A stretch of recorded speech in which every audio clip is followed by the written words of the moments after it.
enlace. La siguiente cepa, les muestro acá.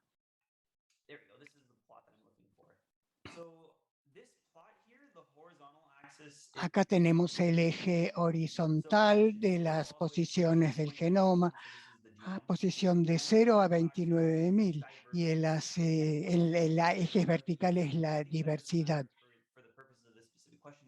Y esto, ¿cómo se usan los datos intermedios para este análisis en función del número de eventos? Esto muestra cuántas mutaciones hay en cada posición del genoma, tomado de toda la secuencia que he construido. Así que, para responder en general la pregunta, lo que se toma realistamente toda la secuencia en la comunidad, para cada posición del genoma se cuenta el número de distintas instancias por el número de letras distintas que se ve en esa posición. Y a partir de ahí se puede tomar un parámetro que es un gran número que implica muchas lecturas, pero no es exactamente cero desde el vamos. Eso da una idea en cuanto a si se puede predecir cuántas mutaciones. No creo que se pueda, porque si tienen más linajes y más vinculaciones, cada una de estas vinculaciones o linajes se vincula independientemente. Entonces se tendrán muchas más mutaciones que si el virus sigue propagándose. Hay distintas herramientas que se están desarrollando para predecir qué tipos de mutaciones cabría prever en el futuro. No sé mucho sobre esas herramientas, pero tal vez podemos hacer una buena predicción, tal vez haya datos históricos sobre mutaciones, pero no conozco demasiado en detalle esto. Muchas gracias.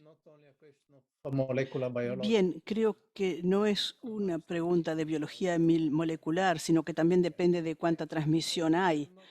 Muchas gracias. Hay otra pregunta que es cómo podemos tratar con la mutación, la secuencia de mutaciones. Esto puede afectar las ramas en la filogenia y cómo se estima el tiempo con métodos de ML. Sí, es una excelente pregunta. En la biología de evolución existe una suposición de que todo cambia en forma infinita y que toda posición de genoma va a mutar por lo menos una vez. Y es realmente una suposición muy poco realista para el COVID, porque hay solo 29.000 letras en el genoma, pero hay muchos más de 29.000 personas. Entonces, cada elemento habrá mutado más de una vez. Entonces, con la evolución convergente hay distintos linajes en un árbol que tienen la misma mutación en forma independiente y esto por inferencia. Creo que las herramientas para la posibilidad máxima van a tratar de utilizar las otras posiciones. Entonces existe una posición con su evolución, pero ninguna de las otras posiciones basada con la historia de evolución realmente se pueden ver. Creo que existen formas de corregir la estimación de tiempo, pero probablemente se va a subestimar el tiempo de la evolución.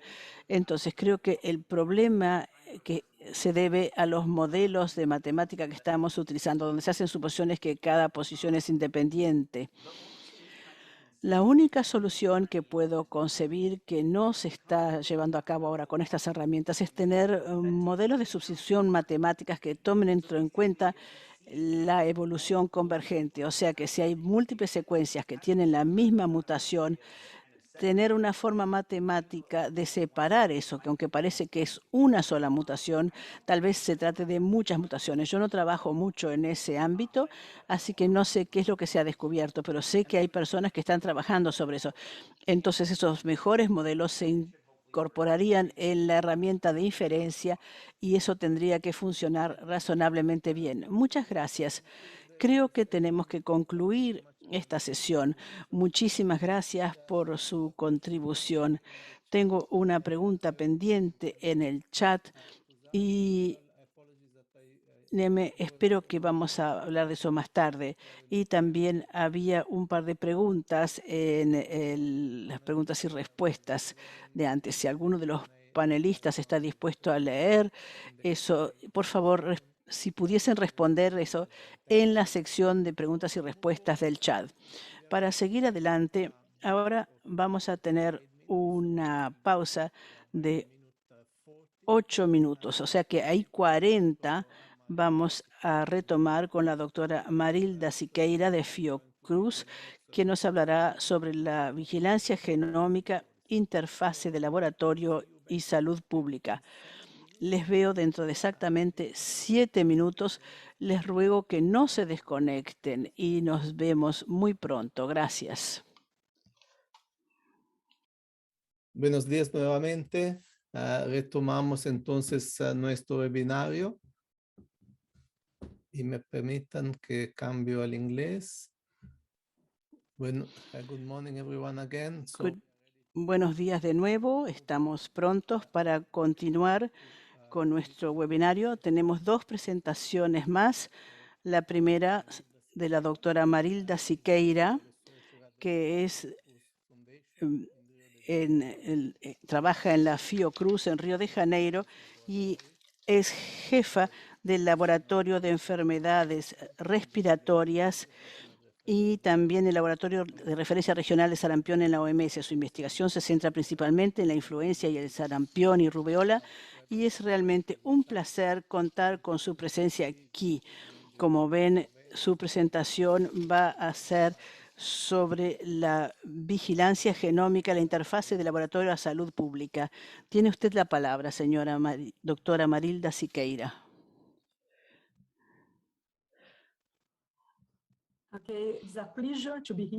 Es un placer estar aquí con ustedes en este seminario y deseo agradecer a la OPS por esta oportunidad y también por tener la oportunidad de haber visto las presentaciones tan interesantes sobre genómica.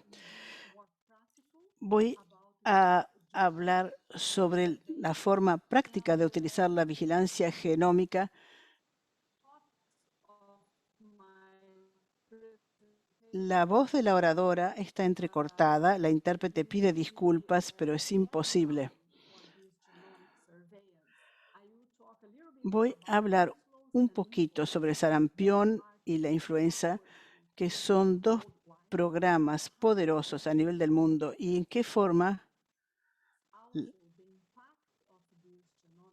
y las repercusiones que tiene la vigilancia genómica y las distintas estrategias que se pueden utilizar. La intérprete vuelve a pedir disculpas, pero el sonido de la doctora es intermitente. No se la oye bien, es imposible interpretarla. Matilda.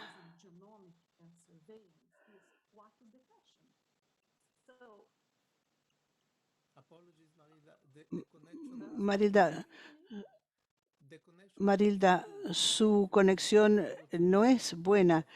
Le sugiero que apague su cámara a ver si mejora un poquito la conexión.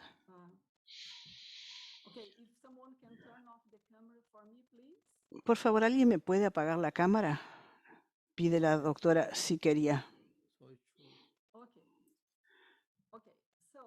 Bien, como decía, un tema importante cuando hablamos sobre la epidemiología molecular o la genómica. ¿Cuál es el tema? ¿Para qué virus estamos haciendo la epidemiología? Sabemos que hay muchos factores que pueden influir sobre la variación genómica.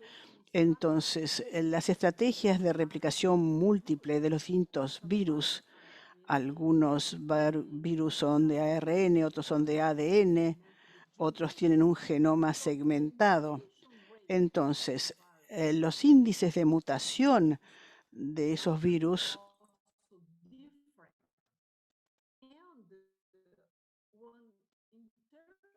es imposible. La intérprete pide disculpas. El sonido es imposible. No se escucha a la oradora.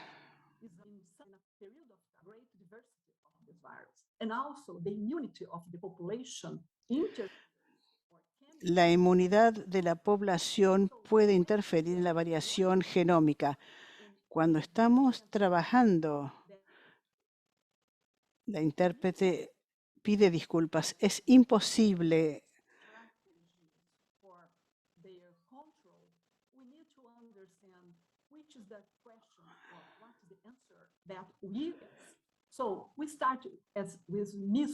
Comencemos con el sarampión.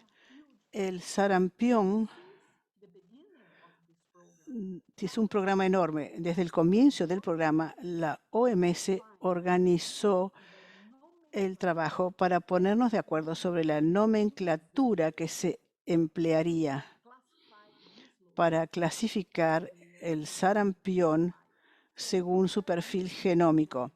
Estamos utilizando esta nomenclatura desde 1998, o sea, desde hace 23 años, o sea que la vigilancia genómica no es nueva, es algo que se ha utilizado desde hace mucho tiempo en varios programas, y la genómica con el sarampión es importante para rastrear la transmisión, para saber si un caso es importado o es endémico.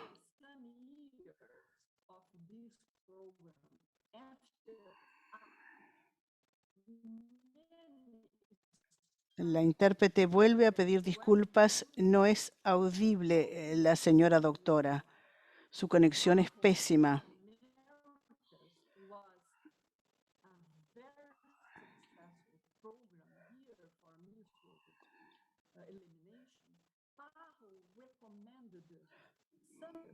To verify elimination. And one of the criteria, the molecular epidemiology was recommended as one criteria to verify measles elimination in the Americas. So when we the distribution of the in different years, for example, that in the year 2010, en el año 2010 teníamos muchos genotipos que circulaban en varios países del mundo. Eran distintos genotipos, pero tras una campaña de vacunación masiva, observamos una reducción en el número. Ahora desapareció completamente la voz de la señora doctora.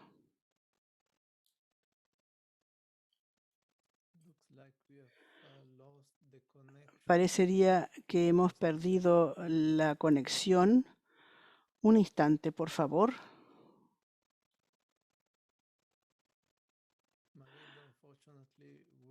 Marilda, veo que usted sigue conectada, pero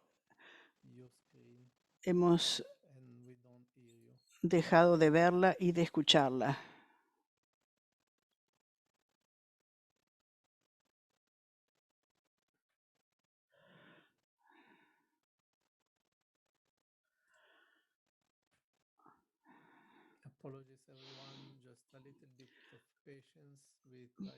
Por favor, les ruego que tengan un poco de paciencia.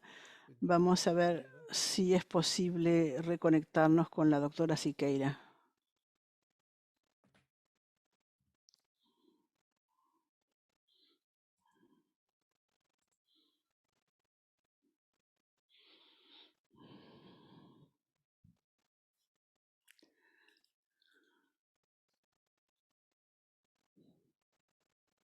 So I see the Dr. Siqueira still connected.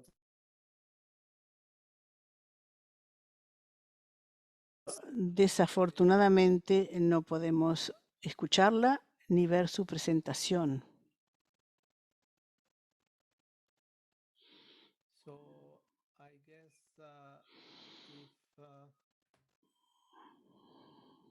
if we cannot fix it in the next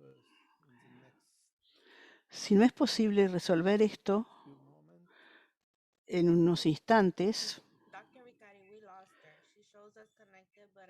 doctor Vicari, la hemos perdido. Aunque parece estar conectada, no la tenemos conectada. Así que sugiero que pasemos. I'm very sorry with Dr. Marilda Lo siento, doctora Marilda, for everybody as well. y le pido disculpas a todos. Vamos a pasar entonces al orador siguiente. No, unfortunately, it looks like we cannot reconnect. No logramos reconectarnos con la doctora Siqueira. Vamos a pasar entonces al orador siguiente, que es el doctor profesor Ian Goodfellow, que es profesor de biología y subdirector del Departamento de Patología de la Universidad de Cambridge. Es un virólogo molecular con más de 25 años de experiencia trabajando en una amplia gama de virus patógenos humanos. Es un placer contar con su presencia, doctor Goodfellow. Su presentación será sobre la implementación en campo de la tecnología de secuenciación, consideraciones prácticas y soluciones. Tiene usted la palabra, doctor Goodfellow. Muchísimas gracias por su presencia. Muy buenos días, buenas tardes a todos. Voy a compartir mi pantalla.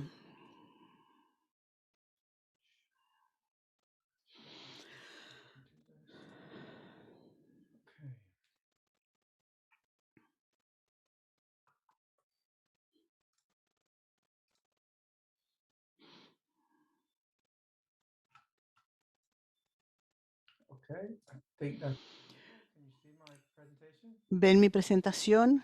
Sí, perfecto, por favor. Bien. Buenas tardes, buenos días.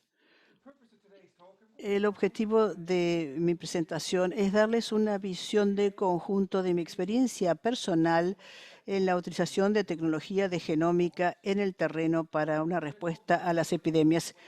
Y yo comencé con el despliegue de genómica en Sierra Leona. Este es solo uno de varios camiones de equipos requeridos y cómo logramos pasar de ese camión a las maletas que utilizamos en el día de hoy para la secuenciación de patógenos virales en los humanos.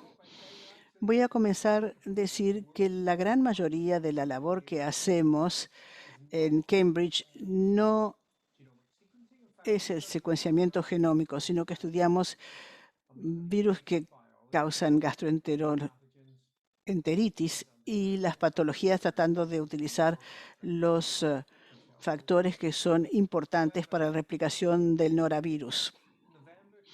En noviembre de 2014 yo participé en la respuesta a la epidemia del ébola en África Occidental como voluntario. Yo fui voluntario para trabajar con el gobierno del Reino Unido y fui parte de uno de los primeros equipos que fueron a Sierra Leona para establecer un laboratorio de diagnósticos. Este soy yo y creamos este centro de tratamiento y diagnóstico en Makani, en Sierra Leona. Y fue a partir de ese momento que empezamos a trabajar con genómica. En diciembre del 2014, cuando habíamos creado este laboratorio de pruebas de diagnóstico a través de discusiones con varias personas en Sierra Leona y fuera de Sierra Leona, en la OMS y en algunos otros organismos que estaban respondiendo a esta epidemia, identificamos la real necesidad de secuenciamiento en tiempo real del ébola durante la epidemia. Y hubo miles y miles de casos en ese momento. En diciembre había muy pocas secuencias disponibles y el único informe que existía en ese momento de la epidemia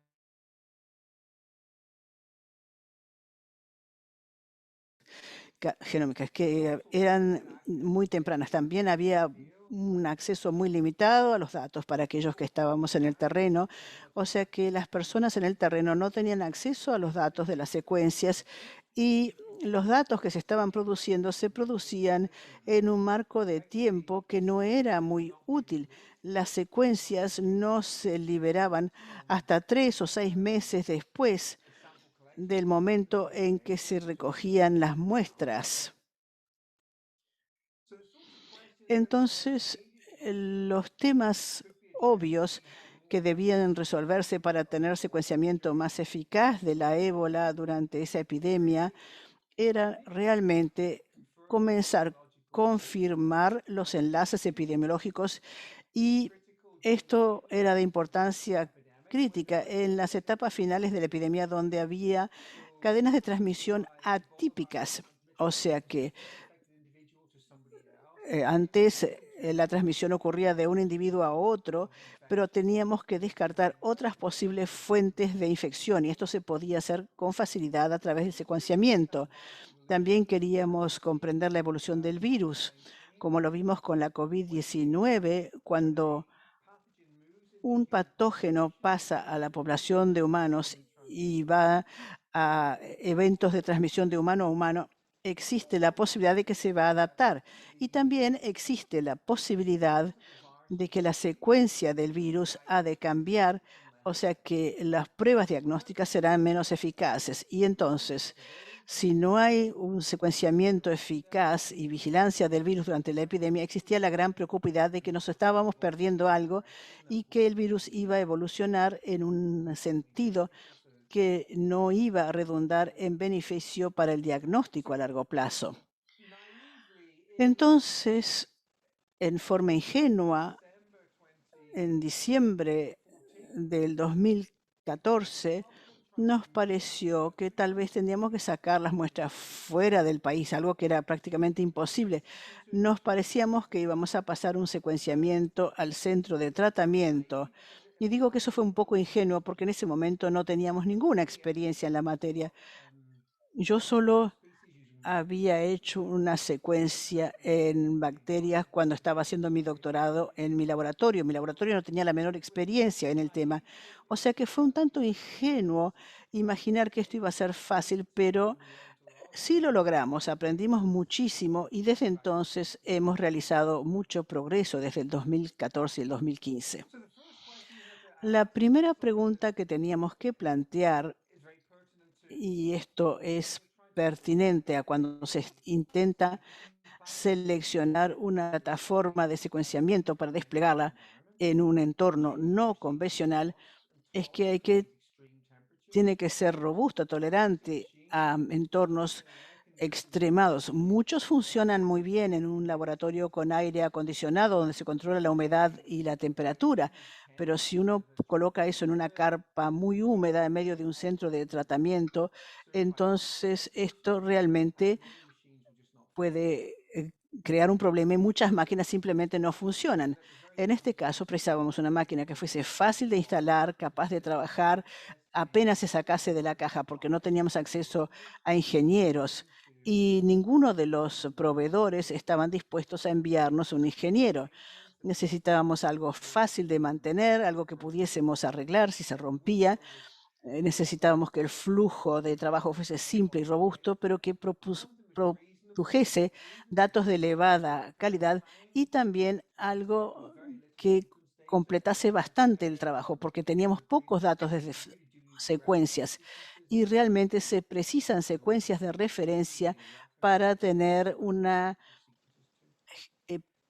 epidemiología genómica. Y finalmente necesitamos una empresa que estuviese dispuesta a trabajar con nosotros en el proyecto y que nos quisiese ayudar para superar los desafíos técnicos que uno encuentra cuando se intenta realizar secuenciamiento en un entorno tan limitado. Y al final, como resultado de varias conversaciones, buscamos un Thermo Fisher Ion Torrent, que era bastante viejo como tecnología para el año 2000 2014-2015, pero era bastante robusto y teníamos confianza en que eso iba a funcionar y no se vería afectado por el entorno. A esto se le agregó un robot de líquidos que nos iba a ayudar en la preparación, pero la mayoría de las cosas se hacían en forma manual. Yo y mi equipo tratamos de pasar todo nuestro equipo a carpas de almacenamiento debido a distintas demoras. No teníamos tantos equipos para el secuenciamiento y acá vemos parte del equipo usado. Creo que tuvimos 2 camiones para equipos de secuenciamiento. Bien. Acá vemos mi estudiante de postdoc y yo instalando la herramienta de secuenciamiento.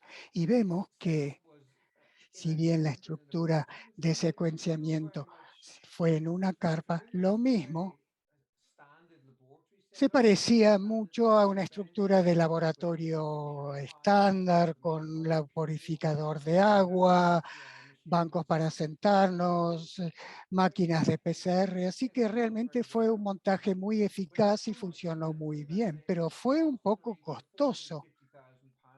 Unas 450.000 libras costó. Y en el periodo en que operamos en el centro de tratamiento procesamos alrededor de 1.200 muestras usando más de 600 genomas del virus de Ébola.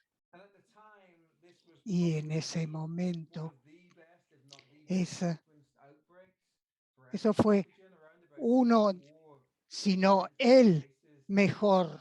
los mejores, sino el mejor brote secuenciado. Fue el de 2015, casi 5% de todos los casos del brote en Sierra Leona. Entonces fue un ejercicio muy fructífero y útil. Nos comunicamos con la OMS, CDC y otros organismos para que dieran una interpretación de mapeo y de secuenciamiento rápido de la Ébola.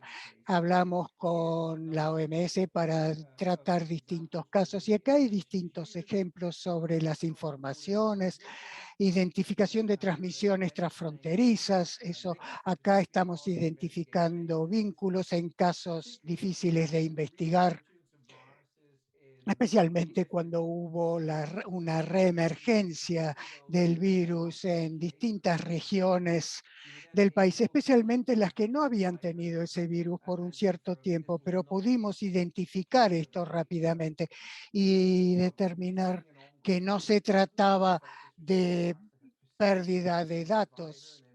No habíamos perdido datos. Esta es una demostración de una transmisión demorada de sobrevivientes en un caso infectado más de 500 días antes. ¿Qué lecciones hemos aprendido? Lo primero fue la primera vez que hicimos un secuenciamiento de un virus en el terreno y tuvimos que capacitarnos. Entonces, aprendimos que la preparación es clave, tratar de prever el peor caso hipotético, porque una de las cosas porque con mala preparación no se pueden preparar buenos datos. Entonces, las cosas más sencillas se vuelven particularmente frustrantes, como simplemente pasar agua por un purificador de agua. Eso se vuelve relativamente complejo cuando uno está en el terreno, en entornos de pocos recursos. Cuando la generación de datos es crítico, es mejor exagerar en la preparación, prepararse más de lo necesario y asegurar redundancia en todos los procesos para poder tener, donde sea posible, alternativas. pero no podía, por ejemplo, en el secuenciador no podíamos comprar dos, no teníamos redundancia porque era un elemento muy costoso.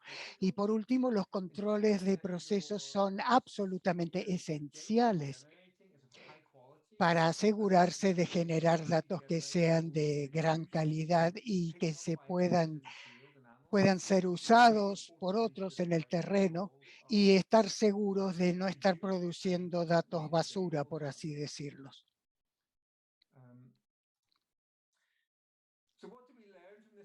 ¿Qué aprendimos de esta experiencia? No sé, ¿oigo a alguien hablar?